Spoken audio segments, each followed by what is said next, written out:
Understandably, every country has the desire to return to the story of its origin again and again. For South Korean film, that means returning to the Korean War of the 1950s. Now, one of the reasons for the desire to return to this story is because the story's never truly been resolved, obviously with the division of the Korean Peninsula into South Korea and North Korea at the end of the Korean War. In the US TV series MASH, which was set in Korea, the Americans rarely saw fit to depict the Koreans participating in their own war. In contrast, Korean film Operation Chromite does show American participation, though amusingly it uses an Irish actor to do so. But it's one of those things that the two parts of the story never really congeal into a cohesive whole. So what you've got in Operation Chromite is a crossover movie that doesn't really cross over. To take the American story first, US-based Irish actor Liam Neeson plays General Douglas MacArthur. Neeson's performance has a godlike, paternalistic air in keeping with the mythologizing set up by director John H. Lee. MacArthur shows great admiration for the Korean boys, and towards the end of the film his landing at Incheon is depicted, without a trace of irony, as if the general is walking on water. Neeson's MacArthur is stiff, and the Irish actor is not helped by the underachievers that play his fellow US generals.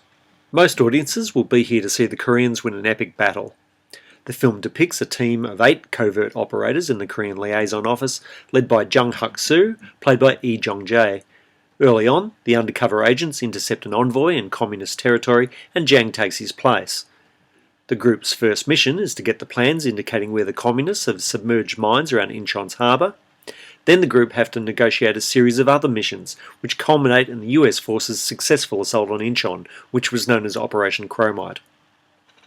As a based on true events film, this is really the story behind the story, and it has some excellent set pieces. A shootout in a cabaret, another shootout in a hospital, a chase through a Korean village, and of course the final confrontation of Operation Chromite. But it feels like there's too much action for this one band of men. My feeling is that for the sake of easier audience identification, the action of multiple identities in real life have been compressed into 2 or 3 of the main soldiers on screen. On the North Korean side, it's even worse. Only 2 communists have personalities or can take decisive action. That said, while he starts off by overexposing the whites of his eyes, Lee Boom-soo is excellent as North Korean Commander Lim, who will do everything and anything to smash the South Korean insurgents. Through no fault of actor E, however, his character feels overexposed, almost omnipresent. So I think it likely that his character too is an amalgam of different North Korean soldiers.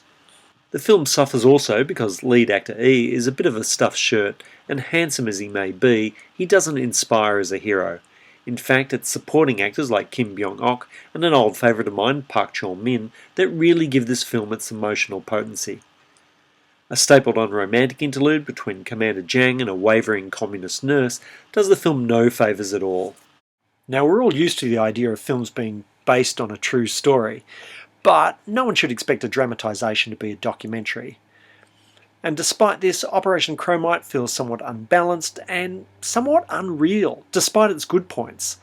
So, unless you're a real fan of the war genre, I'd advise waiting for the next Korean War movie. I'm sure it won't be long.